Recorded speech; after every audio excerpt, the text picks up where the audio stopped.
Hello everyone, I hope you all are fine.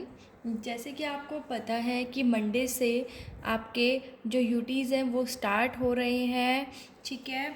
और आपको उसकी सारी इन्फॉर्मेशन आपकी जो कैंपस प्रो ऐप है उसके अंदर दी हुई है।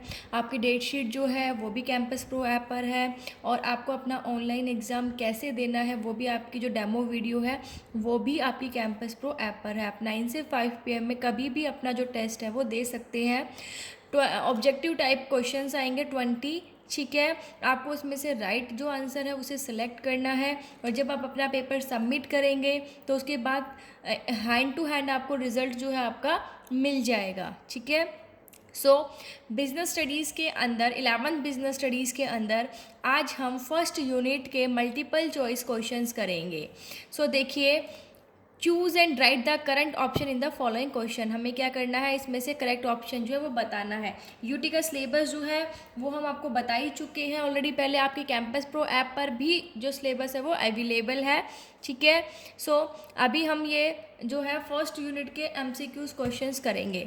देखिए first question, a worker working in A factory, A doctor operating in his clinic. एक वर्कर फैक्ट्री में काम करता है, एक डॉक्टर अपना क्लिनिक खोलता है। A manager working in an office, एक मैनेजर जो है वो ऑफिस में काम करता है। टीचर स्कूल में पढ़ाता है ताकि अपने लाइवहुड्स, ठीक है, लाइवलीहुड्स को चला सके, अपनी जीविका को वो चला सके। सो ये जो पर्सन्स है ये कौन कौन सी एक्टिविटीज़ कर रहे हैं हमें ये बताना है। तो बिजनेस, प्रोफेशन, इकोनॉमिक या नॉन इकोनॉमिक। देखिए अपनी जीविका को चलाने के लिए, इट मीन्स मनी अर्न करने के लिए वो एक्टिविटीज़ कर रहे हैं। सो कौन सी एक्टिविटी हो जाएगी ये, इकोनॉमिक एक्टिविटी, क्योंकि इकोनॉमिक एक्टिविटी वो एक्टिविटी होती है जिसका ऑब्जेक्टिव मनी अर्न करना होता है, जो मनी अर्न करने से रिलेटेड होती हैं। सेकेंड है, a house wife cooking food for her family and a boy helping an old man crosses the road are doing so out of love और सिंपैथी।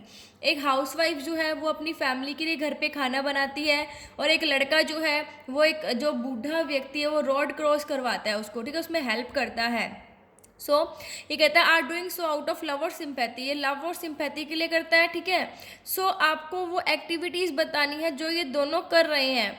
क्या ये एम्प्लॉयमेंट कर रहे हैं, क्या ये बिजनेस कर रहे हैं, क्या ये प्रोफेशन कर रहे हैं, या नॉन इकोनॉमिक कर रहे हैं।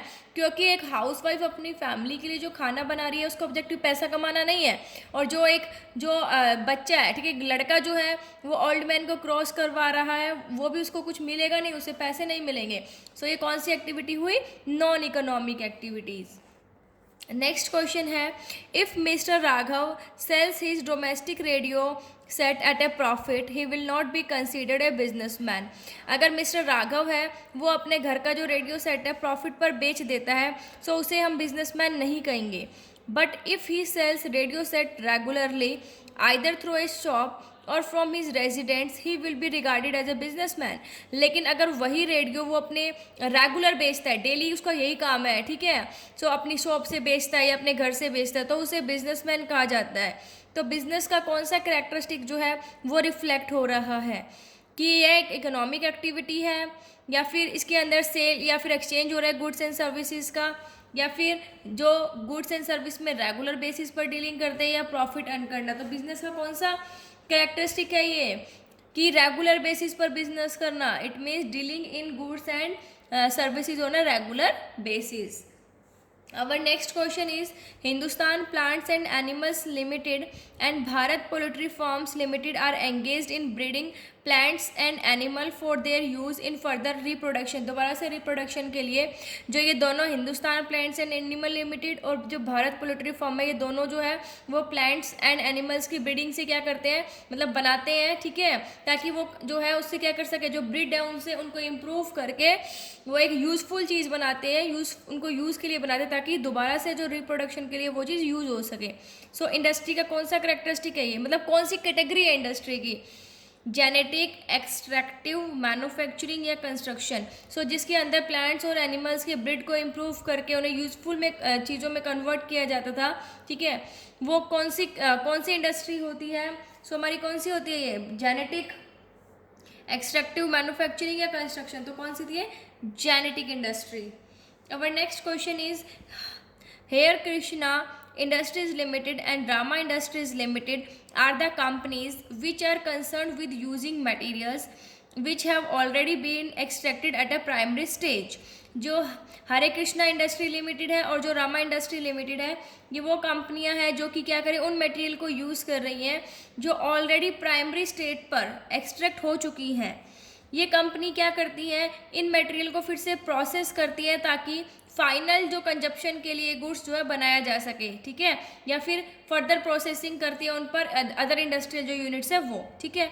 तो यहाँ पर हमें इंडस्ट्री का टाइप बताना है कि कौन सी ये जो कंपनी है ये कौन सी इंडस्ट्री से रिलेटेड है। सो देखिए, primary industry, secondary, tertiary, none of the above. देखो ये चीज़ पहले प्रोड्यूस हो चुकी है, ठीक है, फिर ये जो कंपनीज है यूज़ कर रही हैं, सो वो कौन सी इंडस्ट्री होती है, सेकेंडरी, क्योंकि प्राइमरी तो जो फर्स्ट टाइम प्रोड्यूस करती है, ठीक है। सो सेकेंडरी कौन सी है, जो प्राइमरी ने प्रोड्यूस कर दिया उनको यूज़ करके फिनिश गुड्स में कन्वर्ट करती है, यूज़फुल चीज़ जो है कंजप्शन के लिए जो चीज़ है वो प्रिपेयर करती है।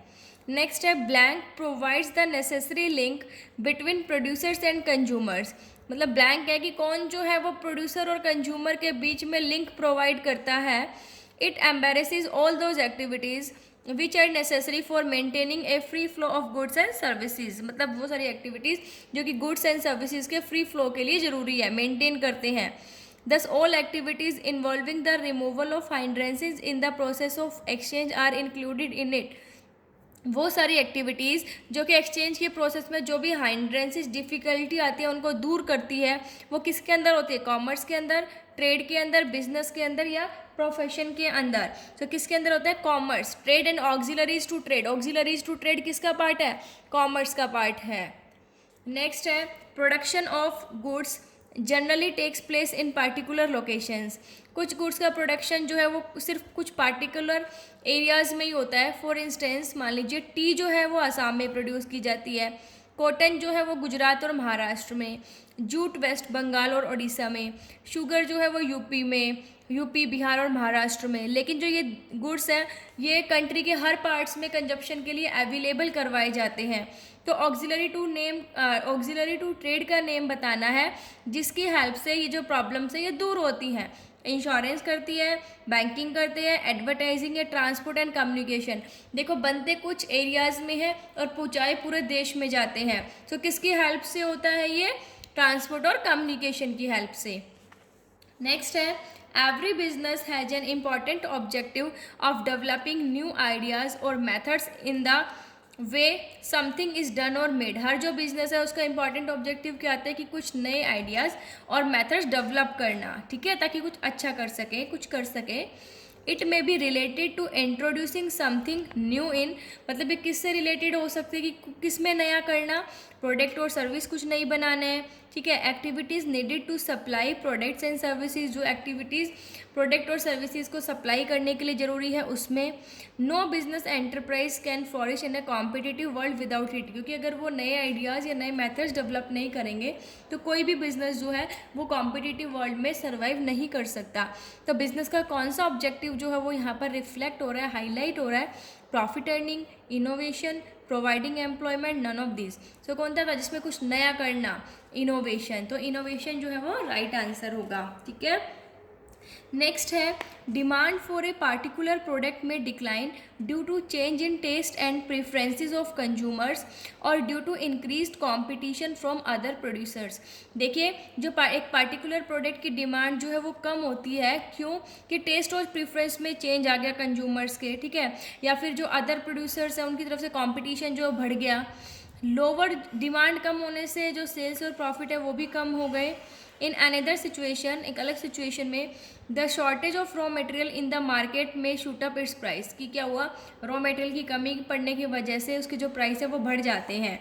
The firm using these raw materials will have to pay more for buying them. अब क्या करना पड़ रहा है, उन्हीं रॉ मटेरियल को यूज़ करने के लिए फर्म को ज़्यादा पे करना पड़ रहा है। इससे क्या हुआ, कॉस्ट ऑफ प्रोडक्शन जो है वो बढ़ जाती है, जिससे कि प्रॉफिट कम हो जाते हैं। तो बिजनेस का कौन सा कॉन्सेप्ट है यहाँ पे? Business risk, responsibility of business, role of profit in business, both B and C. देखिए उसको रिस्क हो गया, ठीक है, उसका रिस्क बढ़ गया। तो एक तो क्या हो गया कि उसकी सेल्स डिक्रीज होगी, कंपटीशन आ गया प्रोड्यूसर्स का, ठीक है। और देखो दूसरी सिचुएशन में क्या हुआ, रॉ मटेरियल की शॉर्टेज, तो रिस्क, ठीक है, क्या आ गया ये? Business risk. देखो एवरी बिजनेस है सम रिस्क, हर बिजनेस का कुछ रिस्क होता है।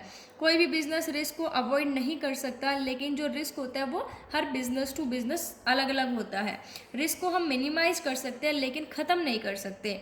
सो बिजनेस का कौन सा करेक्टरिस्टिक है, वो जो ये लाइन जो एक्सप्लेन करती हैं।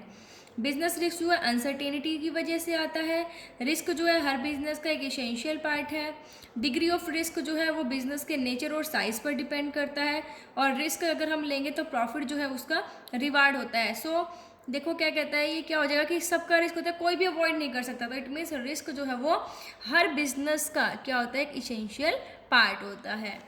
Our next question is, which of the following is the example of business uncertainties?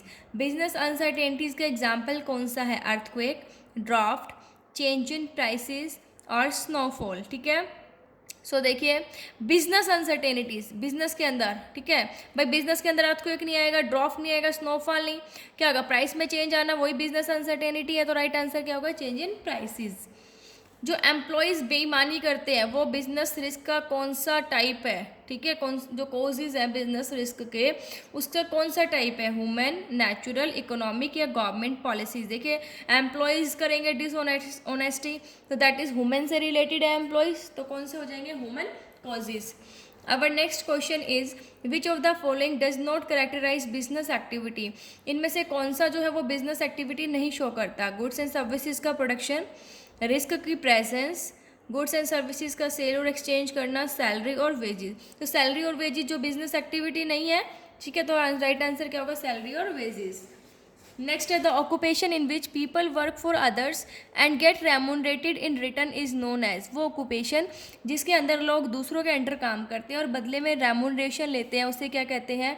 Business, employment, profession या नॉन ऑफ दिस, तो उसे हम क्या कहेंगे? एम्प्लॉयमेंट, ठीक है। हमारा राइट आंसर क्या होगा? एम्प्लॉयमेंट। हमारा नेक्स्ट क्वेश्चन है, which of the following can not be classified as an objective of business? इनमें से कौन सा बिजनेस का ऑब्जेक्टिव नहीं है? Investment, productivity, innovation, profit, earning. So जो बिजनेस का ऑब्जेक्टिव जो है उसको हम कैसे मतलब क्लासीफाई नहीं कर सकते? इन्वेस्टमेंट को, ठीक है, प्रोडक्टिविटी, इनोवेशन, प्रॉफिट अर्निंग, तो ये तो बिजनेस के ऑब्जेक्टिव होते हैं। Productivity, innovation, profit earning. कौन सा नहीं होता बिजनेस का? Investment. Our next question is, which of the broad categories of industries covers oil refinery and sugar mills? इनमें से देखो oil refinery and sugar mills कौन सी इंडस्ट्री के अंदर आती है? प्राइमरी, सेकेंडरी, टर्शियरी या नन ऑफ दीज। तो कौन सी के अंदर आती है? जो ऑयल रिफाइनरी और शुगर मिल्स है सेकेंडरी इंडस्ट्री के अंदर। ये हम सारे चैप्टर में डिटेल से स्टडी भी कर चुके हैं ना, फिर भी हम बता देते हैं कि जो ऑयल रिफाइनरी और शुगर मिल्स किसके अंदर थी? सेकेंडरी के अंदर थी। उसके बाद है, क्योंकि देखो प्राइमरी इंडस्ट्री क्या प्रोड्यूस करेगी? गन्ना, शुगर केन, और जो सेकेंडरी इंडस्ट्री है उससे क्या बनाएगी? चीनी बनाएगी, है ना। Which of the following can not be classified as an auxiliary to trade? इनमें से ऑक्सिलरी टू ट्रेड कौन सा नहीं है?